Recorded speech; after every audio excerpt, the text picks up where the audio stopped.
ஒரு கிராமத்தில் வசித்து வந்த ஒரு மனிதன் திடீரென இறந்து போனான். அவன் அதை உணரும்போது கையில் ஒரு பெட்டியுடன் கடவுள் அவன் அருகில் வந்தார். கடவுள் அவனை பார்த்து, வா மகனே, நாம் கிளம்புவதற்கான நேரம் வந்துவிட்டது என்றார்.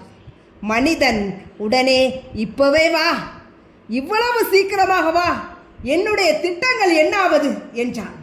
அதற்கு கடவுள், மன்னித்து விடு மகனே, உன்னை கொண்டு செல்வதற்கான நேரம் இது என்றார். உடனே மனிதன் கடவுளை பார்த்து, அந்த பெட்டியில் என்ன உள்ளது? என்னுடைய உடைமைகளா? என்னுடைய பொருட்கள், உடைகள், பணம் எல்லாமே இதில் இருக்கிறதா என்றான். அதற்கு கடவுள், நீ கூறியவை அனைத்தும் உன்னுடையது அல்ல, அவைகள் பூமியில் நீ வாழ்வதற்கு தேவையானது என்றான். அதற்கு மனிதன், அப்படியானால் என்னுடைய நினைவுகளா என்றான். அதற்கு கடவுள், அவை காலத்தின் கோலம் என்றான். உடனே மனிதன் கடவுளை பார்த்து, என்னுடைய திறமைகளா என்றான். அதற்கு கடவுள், அவை உன் சூழ்நிலைகளுடன் சம்பந்தப்பட்டது என்றான். மனிதன் மீண்டும் கேட்டான், அப்படியென்றால் என்னுடைய குடும்பமும் நண்பர்களுமா என்றான்.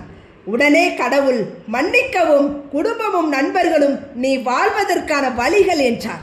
அதற்கு மனிதன், அப்படியென்றால் என் மனைவி மக்களா என்றான். அதற்கு கடவுள், உன் மனைவியும் மக்களும் உனக்கு சொந்தமானவர்கள் அல்ல, அவர்கள் உன் இதயத்துடன் சம்பந்தப்பட்டவர்கள் என்றான். உடனே மனிதன் கேட்டான், என்னுடைய உடலா என்றான். அதற்கு கடவுள், அதுவும் உனக்கு சொந்தமானதல்ல, உடலும் குப்பையும் ஒன்று என்றார்.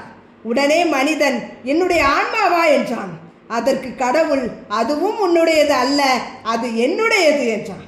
மிகுந்த பயத்துடன் கடவுளிடமிருந்து அந்த பெட்டியை வாங்கி திறந்தவன் காலி பெட்டியை கண்டு அதிர்ச்சி அடைகிறான். கண்ணில் நீர் வழிய கடவுளிடம், என்னுடையது என்று எதுவுமே இல்லையா என கேட்க கடவுள் சொல்கிறார், அதுதான் உண்மை, நீ வாழும் ஒவ்வொரு நொடி மட்டுமே உன்னுடையது. வாழ்க்கை என்பது நீ கடக்கும் ஒரு நொடிதான். ஒவ்வொரு நொடியையும் சந்தோஷமாக வாழ். எல்லாமே உன்னுடையது என்று நினைக்காது.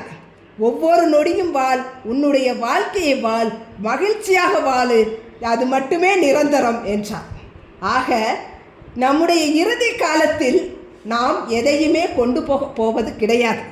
வாழுகின்ற ஒவ்வொரு நொடியையும் சந்தோஷமாக வாழ வேண்டும்.